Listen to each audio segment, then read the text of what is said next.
Somewhere under this water is a town. Not a metaphor, an actual town. Streets, a church, a train depot, sitting under 6 feet of Louisiana swamp because one night in 1915, it simply stopped existing. Just gone the way a candle goes out. And that's not even the strangest thing buried in this state. There's a colony the government hid behind barbed wire for over 100 years.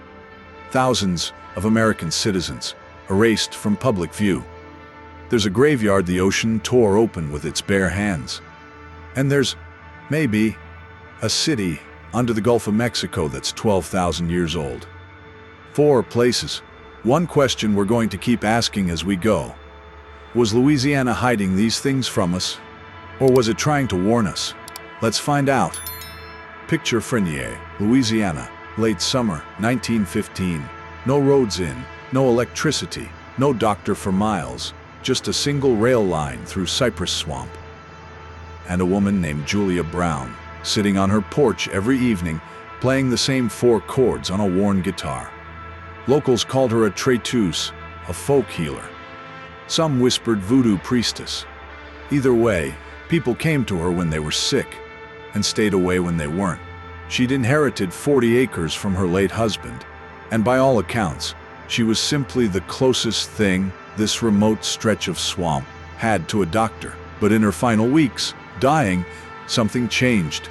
She started singing one line over and over into the dark until the neighbors could hum it without thinking. One day I'm going to die, and I'm going to take the whole town with me. On September 29th, she did die. As her casket went into the ground, the sky opened. Within hours, a Category 4 hurricane, 130-mile-an-hour winds, a surge over 13 feet, slammed into the coast. The Frenier train depot, packed with people sheltering from the storm, collapsed. 25 died beneath the wreckage. Down the line in Ruddock, the storm claimed 58 more. By morning, both towns were gone. For 100 years, that was the legend. The healer who cursed her own people on her way out. Ghost tours in the Manchac swamp still walk tourists past a staged grave marker to tell it. But here's the twist, almost nobody knows.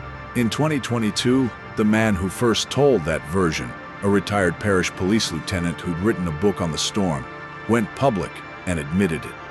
The voodoo priestess detail, he said, was added for a TV documentary decades after her death because it made better television.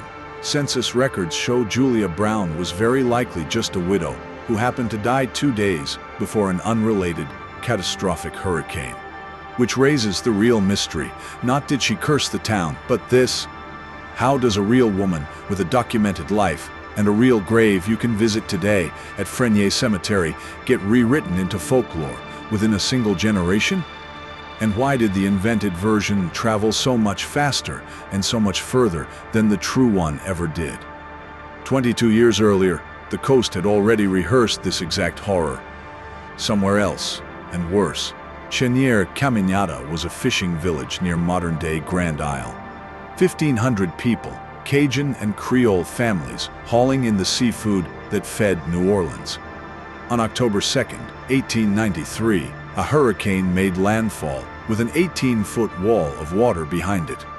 In hours, the village was simply gone. An estimated 779 people died. Roughly half the town, one of the deadliest storms in American history up to that point. Here's the detail that still unsettles researchers.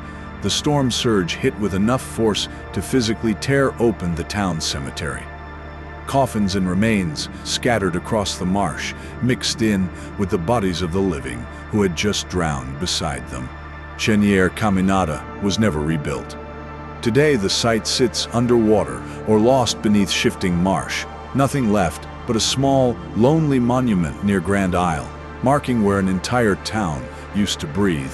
December 1894, a coal barge slides up the Mississippi at night, carrying 7 passengers who never chose to be aboard. Their crime wasn't a crime, it was a diagnosis. Leprosy. Under Louisiana law, that single word meant a life sentence of forced quarantine. They were dropped at a collapsing, abandoned sugar plantation called Carville. and told this was home now. There was no hospital waiting. They moved into the old slave quarters. What grew there over the following century is one of the strangest hidden towns in American history. By the 1940s, nearly 450 patients lived behind a barbed wire fence inside a fully self-contained world. Its own power plant, its own sewer system, a church, a movie theater, a golf course, even an annual Mardi Gras parade with hand-built floats and a crowned king and queen. New arrivals were often required to take a new name, so families outside would never be connected to the disease. Staff sometimes never learned a patient's real identity at all. One patient wrote it best: "We belong to a secret people who must walk carefully, that no one may know we walk in a secret world." Those caught escaping through gaps in the fence served their sentence in Carville's own on-site jail. Then, in 1941, a doctor at the facility discovered that a sulfone drug could actually treat the disease.